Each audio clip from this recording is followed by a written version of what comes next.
Hello and welcome to Women Talk, where we try to figure out the state of the world and aim to get a little wiser by the end of it. Let's start off with some introductions. Our foreign affairs expert is Nirupama Subramanian, a journalist who has worked as foreign correspondent for the Hindu and Indian Express in Islamabad and Colombo. She is exclusively here to thrash out the state of affairs in the Middle East, dominating the news from an Indian point of view. I'm Maitreyi Nandakumar, based in Bristol, England, a writer and journalist who has worked in radio and television for the BBC.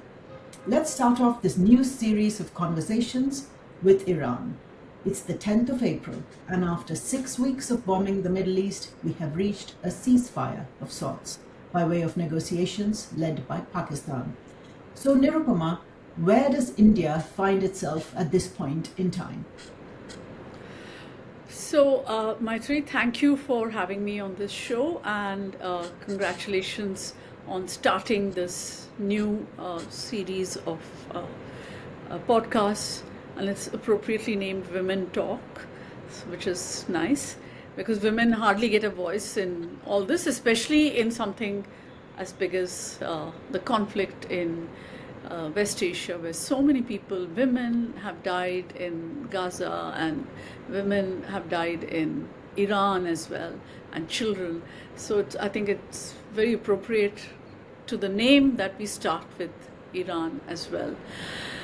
So you asked me about India, and I think, to tell you the truth, I think India has been a bit player in this conflict because for various reasons, and it's a little sad that India is a bit player because of its historic ties with the region. You know, we've traded with West Asia for more than 700 years, I should think. Or They were more, because I think it was since the beginning of the of AD, when the trade routes were going from Kerala and all in the Coromandel coast and everything. Yeah, so and people landed from West Asia on our shores. Judaism came to Indian shores from West Asia. Islam came to Indian shores on the Malabar coast, really. It landed in the Malabar coast to begin with. So it's a bit strange to see that India doesn't really have a voice in this whole conflict, and I think that happened because very early on, India kind of signaled that it had taken a side in this conflict, and I think that what I'm alluding to here is, of course, Prime Minister Narendra Modi's visit to Israel and his speech in the Israeli parliament, and of course his it's existed, this special relationship that he and Benjamin Netanyahu, the Israeli Prime Minister, they've shared for a long time, ever since Mr. Modi came to office in India in 2015. I think that has been very clear that they have built up this great rapport for each other. And so when Prime Minister Modi went, and there was a lot of bonhomie, he was given an award, which we have all read this, that it was an award specially created for Mr. Modi. No such award, no such parliamentary award exists in their books, really. And if they had to do something like that, they would have to have a parliamentary committee oversee it and so on. But all this was not there, so it was just made up for the Prime Minister, and he received it. But that visit sent out a signal. It came 2 days.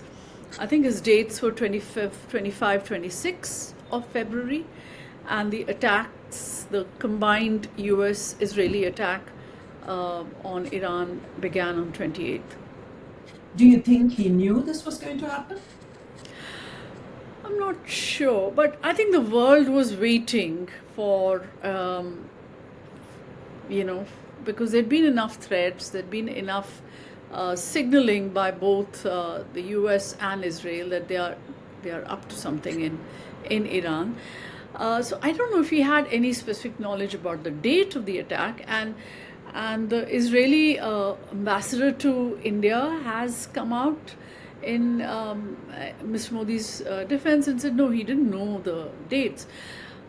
But I think there was enough in the air to suggest that something is going to happen very soon, and it did just 2 days later. So I think the signal that went out was that that despite knowing that something is in the air, India decided to go ahead with this visit. Prime Minister Modi decided to go ahead with this visit, and there are all kinds of speculations about why he did that. And one of those, which has got a lot of space in sections of our media, that is mostly print media, because TV media has diminished itself over the years in India. So in the print media, many former foreign service officers have speculated if the visit was not in fact prompted by this confidence in the Indian establishment, Indian foreign affairs establishment, Indian security establishment, that Iran that if there was an attack, Iran would fold, as the US was expecting it to, or as Israel was expecting it to, and there would be a new kind of new peace in the Middle East, or West Asia as we call it from India. It's West Asia for us. So there'd be a kind of new peace in that region, and India would stand to gain by being on the winning side. So there is this speculation that they were perhaps expecting things to go well for the US and for Israel. But that seems terribly short-sighted and naive, because Iran has been ready for this since day one, 47 years ago, you would say. And it's also, well, I mean, I hope this is not their thinking, but if it was, then I think also it's short-sighted for the other reason, because we have a depth of experience with Iran. It's not like we don't know Iran in India, right? We have links. I mean, we have age-old links with Persia. We have, and in the modern, in the post-independence period, we've had diplomatic relations with Iran. We have had some of our best foreign service officers posted there, and we used to in the Indian Ministry of External Affairs. There used to be a desk, and I think it's still there, called the Pakistan, Afghanistan, Iran desk, to be posted to the PI desk, as it was called. You know, people had to be really bright, and people had to have had a full understanding when they were juniors, from the time when they were junior officers, to be actually get on to the desk and serve in various capacities and then head that desk. So it was supposed to be a very important desk. So given all that, it's really surprising if they did not understand Iran, if their understanding of Iran was clouded by something else, to the extent that they thought that Iran would fold.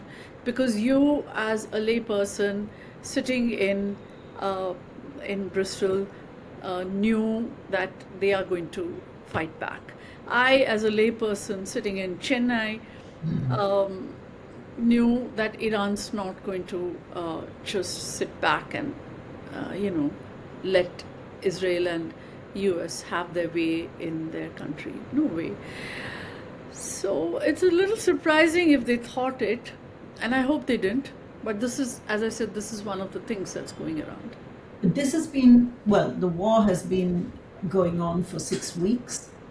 How has the press responded, and has the government made anything clearer about their stance? No, in fact, India's voice has gone smaller and smaller. So in the beginning, they did not condemn the assassination of the supreme leader, Ayatollah Khamenei. Then they did not say that this is an illegal war, because a war, a country can go to war with another only under some circumstances, and one of those circumstances is in self-defense, or if that other country has provoked you to do something.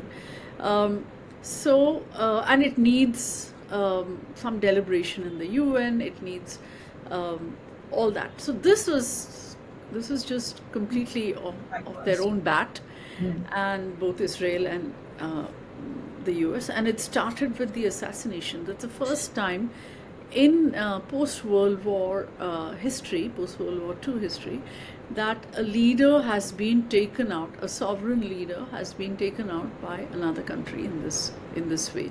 Yes, in Venezuela they arrested the man, they arrested Nicolas Maduro, and here they just completely eliminated him along with several of his family members and so many other officials and ministers and so on, political leaders in Iran. So India did not condemn it, and then India did the other thing by calling all the Gulf states when Iran attacked American interests in those countries. India called those Gulf states and expressed condemnation of those attacks against them, condolences for the lives lost on their territories. So it seemed a bit like India had taken a side in this thing, and so since then India's voice has not been heard that much. And you asked me the question about how it's being covered here, or what's the government saying. So ever since Pakistan entered the picture, which it did for a diverse set of reasons, because since last year, since the Indian operation against, in retaliation for the terrorist attack in Kashmir, in Pahalgam, Pakistan's stock in the world seems to have risen. The army chief himself, Asim Munir, General Asim Munir, he was so unpopular because he had jailed Imran Khan and so on. He got a fresh lease of life because somehow he, although India claimed that it had exposed Pakistan's vulnerabilities through Operation Sindoor, also by destroying its airfields from north to south and further west, it had exposed Pakistan's lack of breadth, right? I mean, or depth, strategic depth. But on the other side, they were going to town that they had won this war from day one, when there were reports that India has not confirmed till date that they brought down several of Indian Air Force fighters. These were also reports, there were reports about these things in the international press, but India has not spoken about them. They have spoken about combat losses. They've spoken about,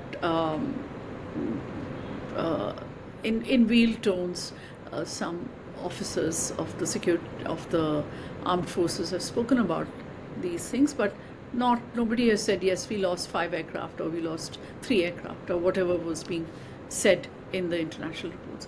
Therefore, from that time, India's kind of relationship with the US changed, and Pakistan's relationship, which was which everybody thought with the U.S., Pakistan's relationship with the U.S., which everybody thought was dead after Afghanistan. So what use do they have for Afghanistan now?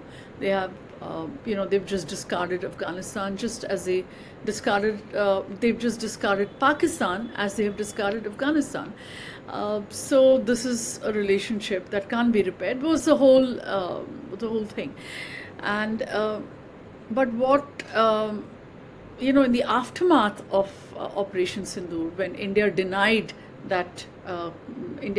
President Donald Trump's claim that he had mediated, or the US had mediated the ceasefire, and Pakistan went all out to felicitate him for that, purported mediation, even nominated him for the Nobel Peace Prize.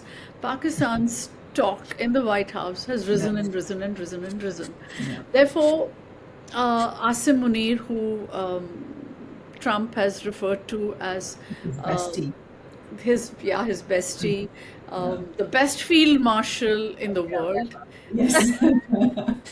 My good friend, who he invited for lunch at the White House, and also tried to invite Modi for lunch on the same day.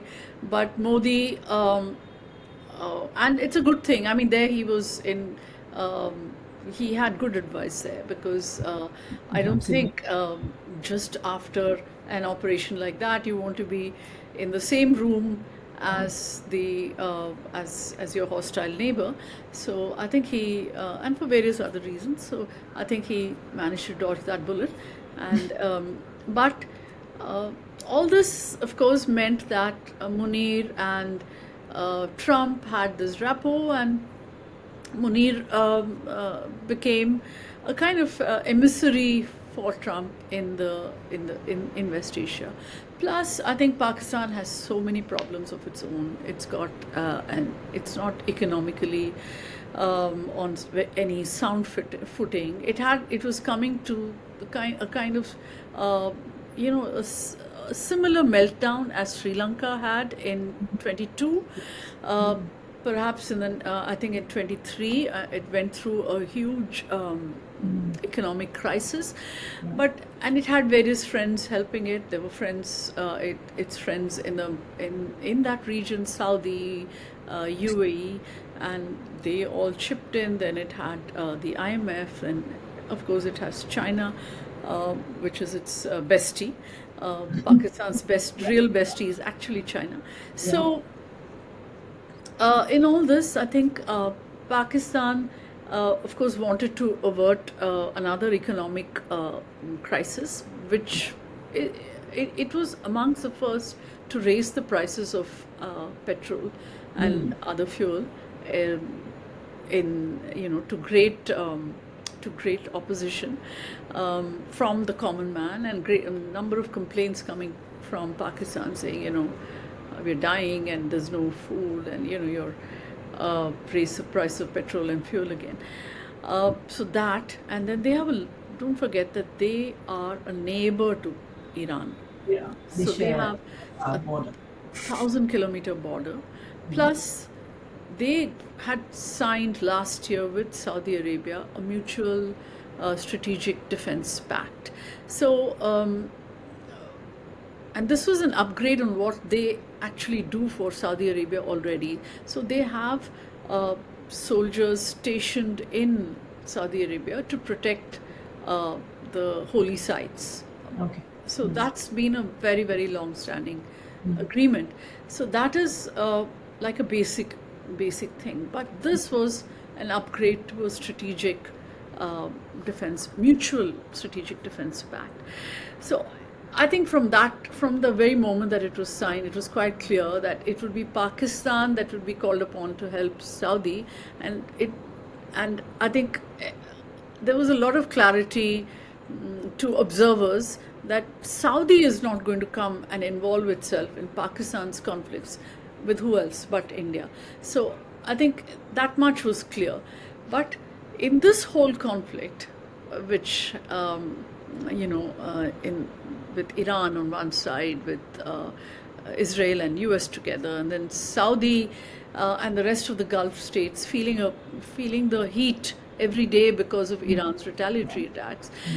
At any time, there was this feeling, I think, within Pakistan that they might be asked to put boots on the ground in Saudi or in the region somewhere to take on Iran, and also to it has nuclear weapons, right?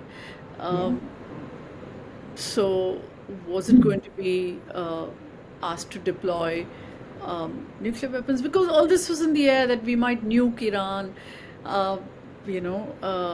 There was Vance saying that we have toolkits, that we have tools in our toolkit that we haven't yet used. So I think Pakistan felt that it was in its own immediate interests not to get into this war. And there's 20% of Pakistan's demography is Shia. It has the largest Shia population in the whole world, second largest after Iran. So it had to be, anything that happens in Iran has an immediate echo inside Pakistan, violent echo usually. So it was in its interest to just step in and do whatever it could to resolve the crisis. And I think Trump was leaning on Pakistan as well. And I mentioned the lunch they had at the White House. So that was before the 12-day war, last year's 12-day war. Okay. And it was some weeks before that. And even then, at that time, the talk was that the two, Munir and Trump, they discussed Iran. But at that time, of course, and the fear in Pakistan, or what commentators said, was that Trump probably discussed using Pakistani air bases for attacks inside Iran. So this is another fear in this conflict, that when are we going to get drawn into this so fully that it's going to be even worse than what we experienced in the Afghan war. Because the Afghan war created so much turmoil within Pakistan.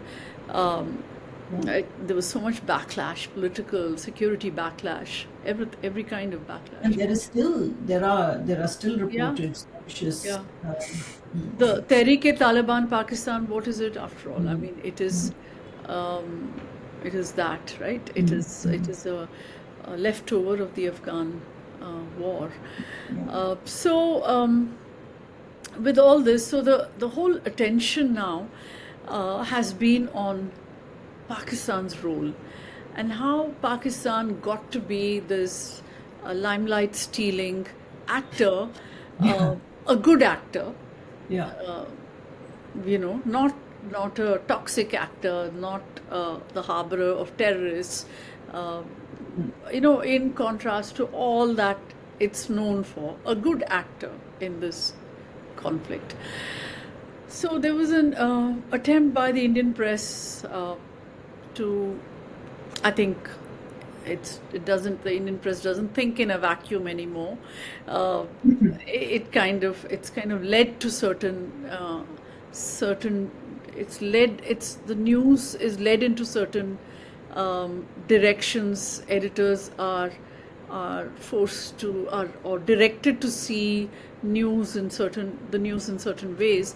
So from the beginning of this, there was an attempt to sort of, what can Pakistan do? It's nothing. It's just, it's punching above its weight. It doesn't have the heft. It doesn't have the clout, and it's going to be a doomed thing, and so on and so forth. And I think the foreign minister then, of course, played to the gallery and said he was asked by the opposition parties at a meeting, at an all-party meeting, to discuss the West Asia conflict, because the second-order effects are being felt here as well. There's no gas, cooking gas. There is no I mean, petrol prices are right now have not been hiked, but maybe people are speculating that after this set of elections that we are going through right now, state assembly elections, that maybe immediately after that the price hike will come.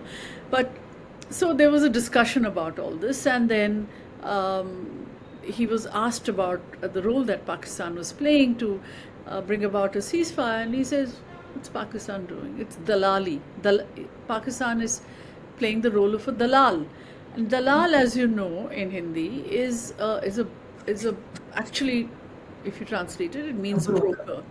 Yeah. But broker, in said like that, can be a term of abuse, or it's a pejorative, if not a term of abuse. It's a pejorative. It's not, it's like, oh, you're trying to take advantage of something, you know.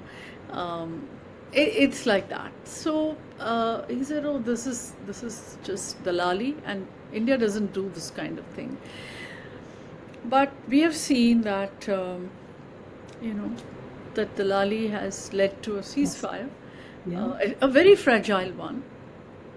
And they are going to continue to help negotiate. Yeah, although they one. may not be able to influence the final outcome of anything, Yeah. because truly Pakistan does not have that kind of heft. It has contacts everywhere because by the fact of being Islamic, by the fact of possessing nuclear weapons, because it's the only Islamic state to have nuclear weapons, by its Gulf contacts, by its US contacts, and so it has these contacts everywhere, but it doesn't have the weight, I think, to say that, guys, sit down and this is it. This is your sheet of paper. This is what I'm telling you, and you know, better make peace, because you know that's the need of But the. in an odd way, I don't think Modi is in a exclusively neglected zone, because I think all the European leaders find themselves in that position. So is there something to be said for that? Yeah. So in fact, I was reading that headline, report the other day about how Europe has written itself out of this conflict, and I think the circumstances are different for both. I think if with Europe, the US and Europe have had this tension over The NATO problem. I mean, it's become a problem. The tensions over NATO, about US first threatening to pull out from there from the time Trump came to office, and then in recent days asking Europe to send its navies to the Strait of Hormuz to help reopen that thing, and they were having none of it because Trump is not doing in any case. Trump is not helping them to sort out Russia. So their whole thing was, this is not a war we started. Why we are being asked to end it? So their role was in India's case, it's just very close. It is, yeah, and it has serious ramifications. yeah. Also in India, in Europe's case, I think they could have tried to negotiate in the same way, and I think they did put together some effort towards the end to bring about a resolution in the United Nations for a reopening of the Strait of Hormuz, but I think it was led by the UK. But I think it was too little, too late in the day, and it was almost coming to the time when Trump then threatened to obliterate the Persian civilization, and you know, and in India's case, I think what has happened is that it was because it has been seen to be on one side. and because it did not do so many of the things that would have been very natural for a country to do in a situation of this kind, including condemnation. I mean, mainly the condemnation of the attack and so on. I think India lost.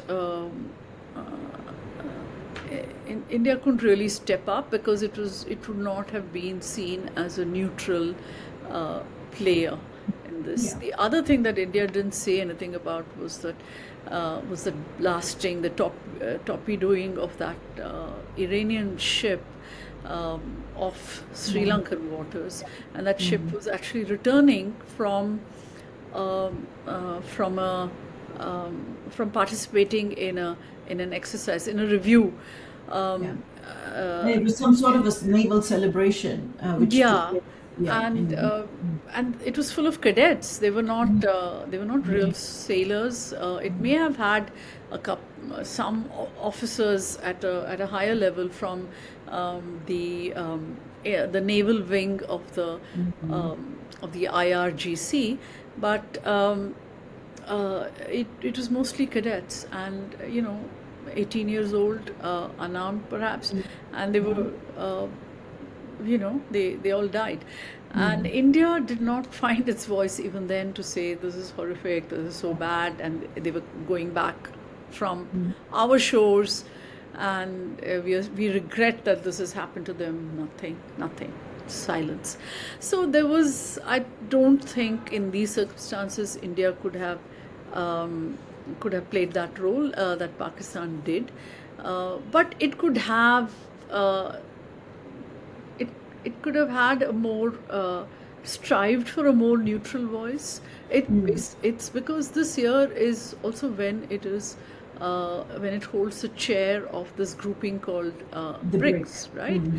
Yeah. And in the early days, when Modi and Jaishankar, the Minister of External Affairs, spoke to their Iranian counterparts about the conflict, they were told by their interlocutors, by the foreign minister Syed Abbas Araghchi, who's now become famous all over the world for that smirk of his, which he had when he said, well, the US might say, somebody asked him, some reporter in America, I think, asked him on TV, what they would do if there was going to be a land invasion, ground invasion by the US. He said, we are waiting, send them in. Bring it on. And he said it with that very slight smirk, which I think is a meme-worthy thing, and people will be making memes out of it for a long time to come. So that guy, I mean, he said, well, I mean, what are you doing as BRICS chairman? You have to say something. And India didn't manage to put together anything. So this whole idea that many people in India hold that Modi is a world leader, is a does have the necessary presence on a world stage, it all rings a bit hollow, doesn't it? Yeah, it does, because now I think this war has totally exposed the limitations of Modi's global stature, because for him, I think he personalized a lot of things. So he personalized his relationship with Trump. So already, over the last year, it's been evident to everybody that that personal relationship has not delivered for India, because Modi slapped us with the highest tariffs. Trump slapped us with the highest tariffs, along with Brazil. 25% tariffs for Brazil and 25 for us, plus 25 more for India, because we bought Russian oil. And at this time, when because there was a world shortage of oil because of the conflict, the Americans then grandly tell India that you have, we are allowing you to buy Yeah. Russian oil. Um, so I think all that was already sort of in the last year in that relationship with the US, which has been India's all important strategic bilateral relationship. Um, which India nurtured from the time of 9/11. It has nurtured that relationship. That is no longer what it was. I would not go so far as to say that it's gone to pieces or anything. Elements of that relationship still survive. There's a massive people-to-people relationship between the two countries.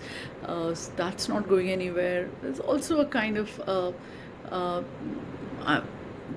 other elements of the relationship are also active. I won't say everything is gone, but uh, on trade and things is still. I mean, it took such a long time to negotiate that trade agreement, and apparently now it's coming to fruition. But still, I'm saying that our relations with the US were not what they were, despite that personal relationship between Modi and Trump, or what was cast as a silver bullet for this relationship under a very temperamental president.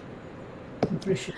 So that, and then you have the Iran conflict, in which India has, as that headline about Europe said, has written itself out.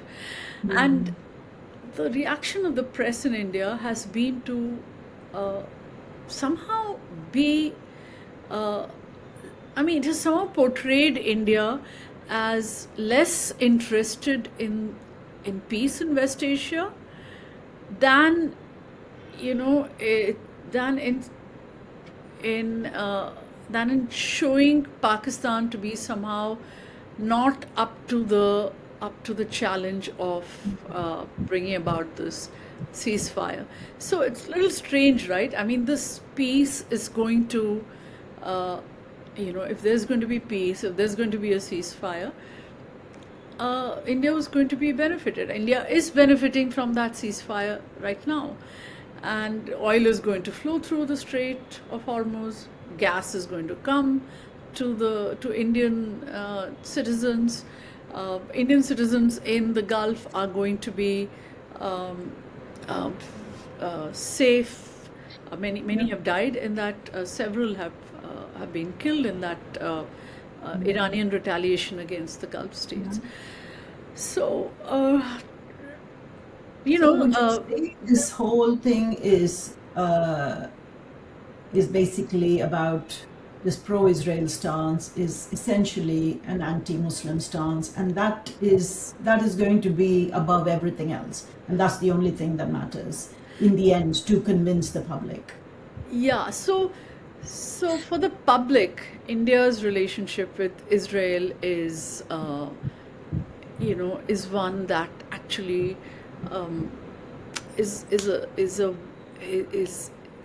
all about aspiring to be another Israel when it comes to its Muslim neighbors, right? So many people in India, especially those who subscribe to the Hindutva political view, believe that India should be Israel, without realizing that Israel is the most insecure country, despite being a security state, which means, everything around it is, it has all the systems in place to fight back its enemies. So many people, including in the RSS, want India to be that kind of state that Israel is. But this relationship the Indian relationship with Israel predates Hindutva. It goes back to Narasimha Rao's time, and it came with the realization after the Cold War ended that hey, Russia is not in good shape. We have this great defense relationship with Russia. We buy all our weapons, almost everything from Russia. So we've got to diversify now. And Israel was was available and willing, and so you saw that the Narasimha, from the time of the Narasimha Rao government, there has been an attempt to expand that relationship with Israel. It was not non-existent.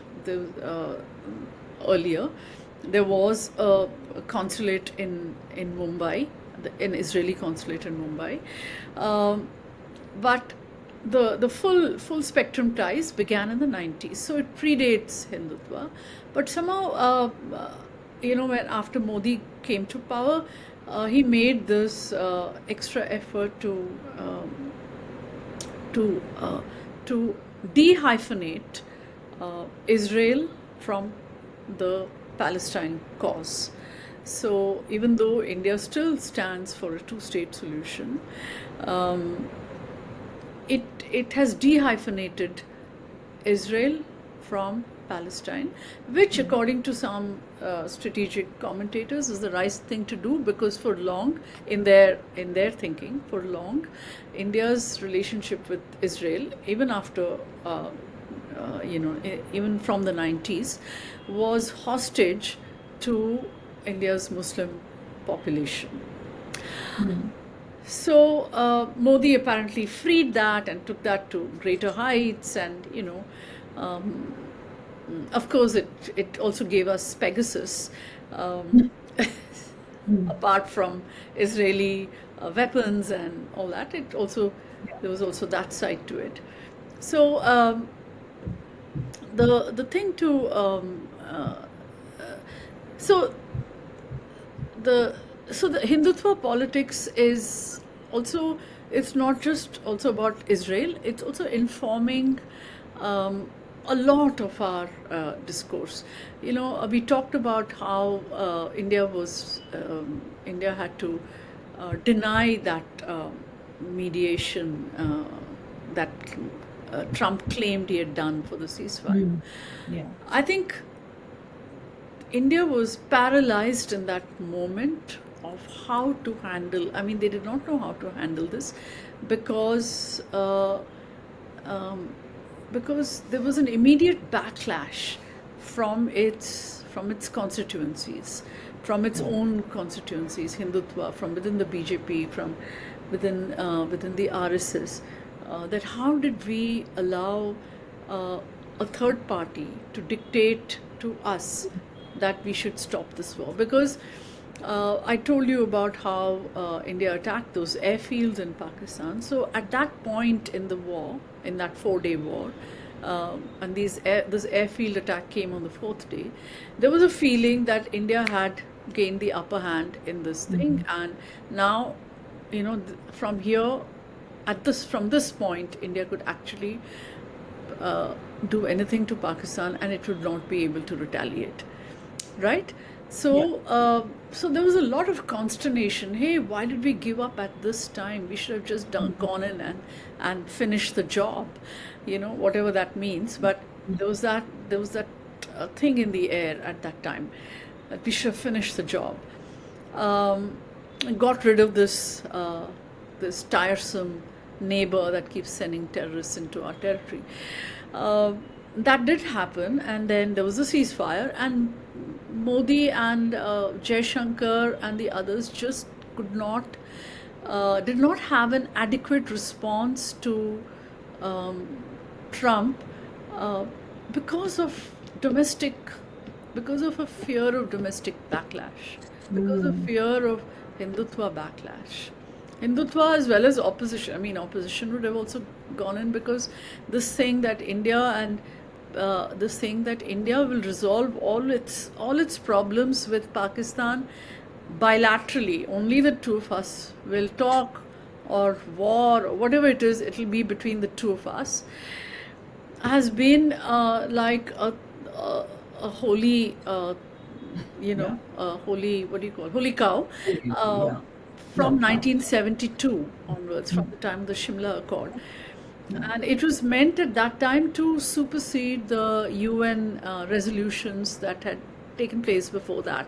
After Nehru went to the UN over Kashmir in 1947-48, there was series of UN resolutions on Kashmir, and India didn't want that. India does not want to internationalize Kashmir. Therefore, that clause in the 1972 agreement was said to be very beneficial to us, and it's something that we have held Pakistan to all this time. But suddenly there's this third party coming and saying, well, I mediated the ceasefire, and it didn't go down too well on the Indian side.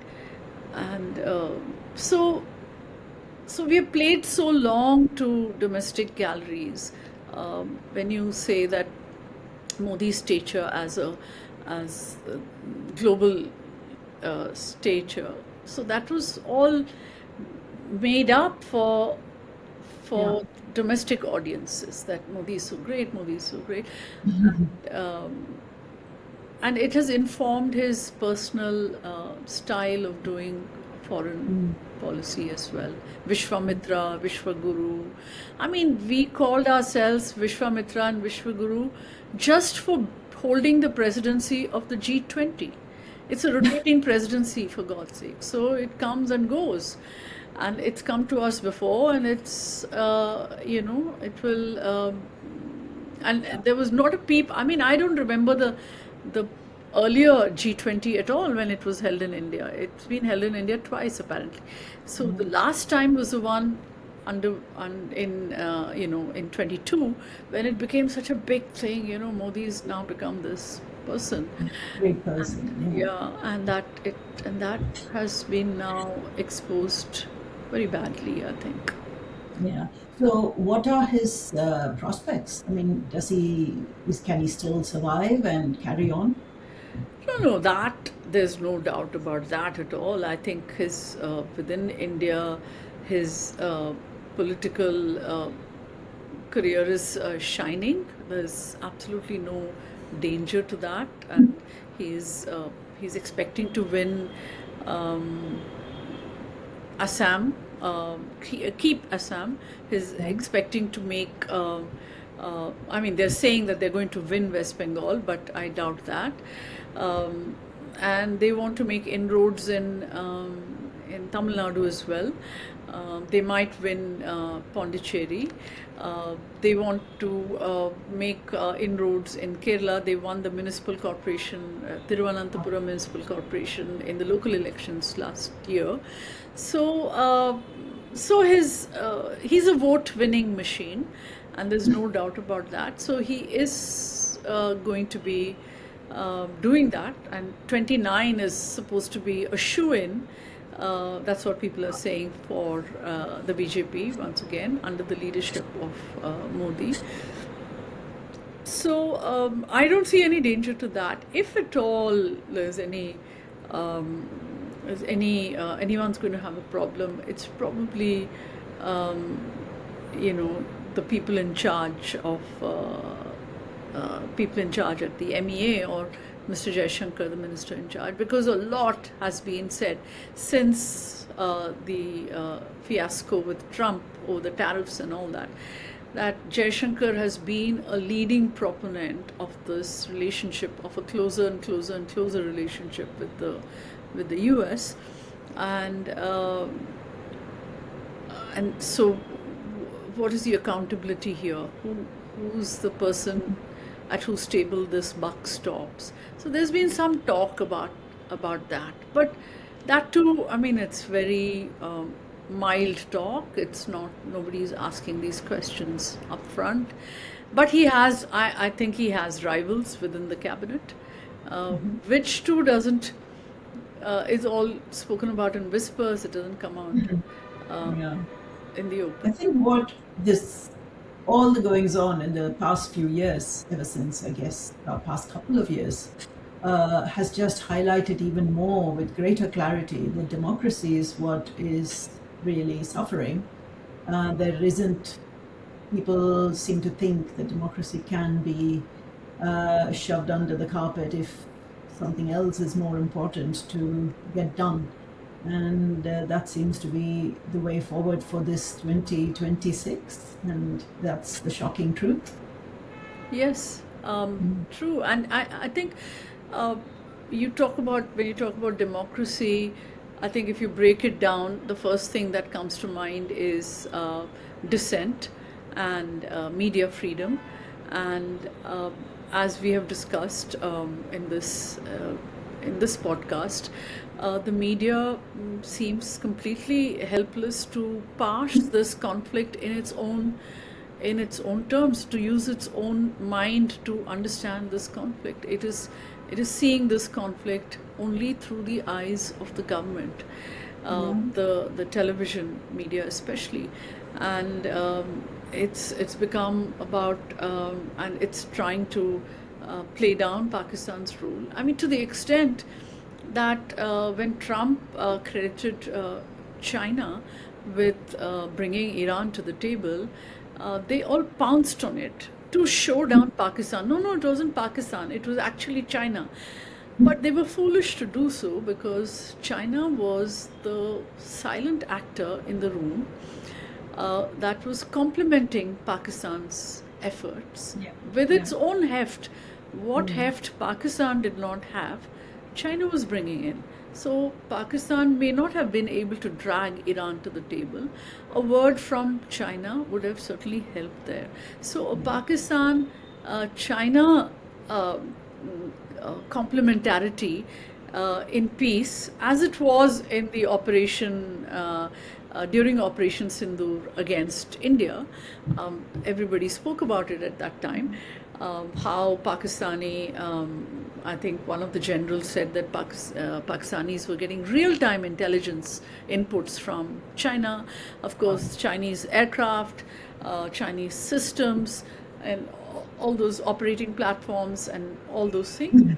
Therefore, it was foolish, and anybody who with a certain degree of independence could have seen that this is the wrong way to play this, but they have gone ahead and done that. And it's the only such a big thing is happening, such a world such an important world event, global event is taking place in India's backyard, and I don't think there's a single Indian journalist covering it from there. And the other thing that's coming for India, maybe I'll just take a couple of seconds to say that, is that Munir has got, Asim Munir, Field Marshal General, Asim Munir has got this new visibility in the world, and he's trusted by Trump. So what is he going to do with this now? This is a lot of diplomatic political capital. What is he going to do with it, apart from, of course, cement his hold over Pakistan? He wasn't a very popular man, as we discussed earlier.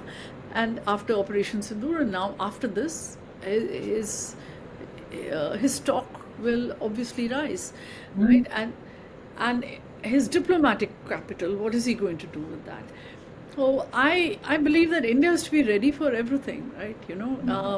India has to be ready for what he might do. And would he be another Musharraf? I don't know. I mean, it could be